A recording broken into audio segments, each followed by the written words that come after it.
Audio Jungle। नमस्कार, आप देख रहे हैं आज तक अभी तक न्यूज। आइए डालते हैं एक नजर आज की खबर पर। मिट्टी के पुतले का रावण बनाकर उसका वध करने की अनोखी परंपरा। दशहरे पर जहां पूरे देश में रावण दहन की परंपराएं वहीं छत्तीसगढ़ के कोंडागांव जिले के भूमका और हिर्री गांव अपनी अलग ही पहचान रखते हैं।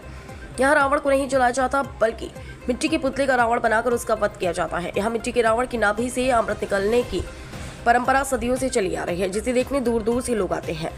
इन दोनों गांव में मिट्टी के पुतले का रावण बनाते हैं। रामलीला के मंचन के बाद रावण का वध करने की प्रक्रिया होती है। खास बात यह है कि रावण की नाभि से एक कृत्रिम रक्त या अमृत निकाला जाता है। ग्रामीण इसे अपने माथे पर तिलक लगाकर स्वयं को पवित्र मानते हैं। ग्रामीणों के अनुसार यह तिलक शुभ फल देने वाला और समृद्धि का प्रतीक है। यह परंपरा दादा परदादा के जमाने से चली आ रही है। ग्रामीण मानते हैं कि मिट्टी के रावण की नाभि से निकले रक्त का तिलक लगाना उनके जीवन में सुख, शांति और शक्ति प्रदान करता है। यही कारण है कि दशहरे पर यह परंपरा आज भी पूरे उत्साह और आस्था के साथ निभाई जाती है। इस अनूठी परंपरा का रावण से कोई ऐतिहासिक संबंध नहीं, बल्कि यह स्थानीय मान्यताओं और आस्थाओं पर आधारित है। इसे न केवल धार्मिक दृष्टि से महत्वपूर्ण माना जाता है, बल्कि यह स्थानीय संस्कृति और पहचान का भी प्रतीक है। जैसे जैसे इस अनोखी परंपरा की चर्चा फैल रही है, वैसे वैसे आसपास के गांवों और जिलों से लोग भूमका और हिर्री आकर इस अनोखे रावण वध को देखने पहुंचते हैं। संभागीय संवाददाता दिलीप गंजीर की रिपोर्ट। इस गांव की परंपरा रही है, जब से शुरुआत हुआ है तब से यहाँ पर दहन नहीं किया जाता रहा है और अभी वर्षों से यहाँ केवल रावण वध किया जाता है।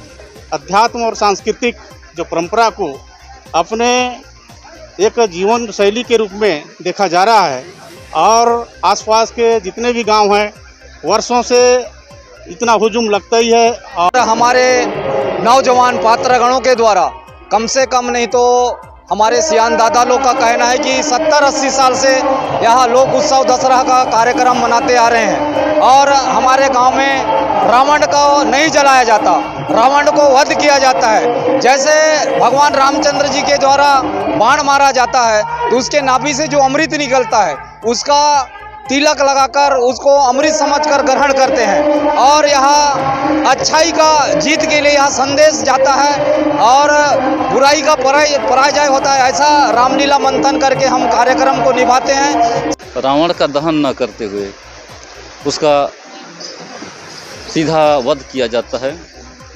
इसका स्वतः बिल्कुल सही खास बात यह है कि रावण के नाभि में जो अमृत कुंड है, तो इसी से अमृत कुंड को अगर हम या रावण को अगर जला देते हैं तो पूरा नष्ट हो जाता है, क्योंकि नाभि में अमृत रहता है। तो सभी लोग जब रावण का वध करते हैं तो उससे अमृत का तिलक करते हैं, इसीलिए हम लोग न जला करके रावण का वध करते हैं। हमारे गांव में दशहरा पर्व कई वर्षों से बनाते आ रहे हैं, क्योंकि दादा परदादा से बनाते चलते आ रहा है परंपरा। तो इसको हम भी नहीं जानते हैं, अभी से नहीं है, कई वर्ष हो गया।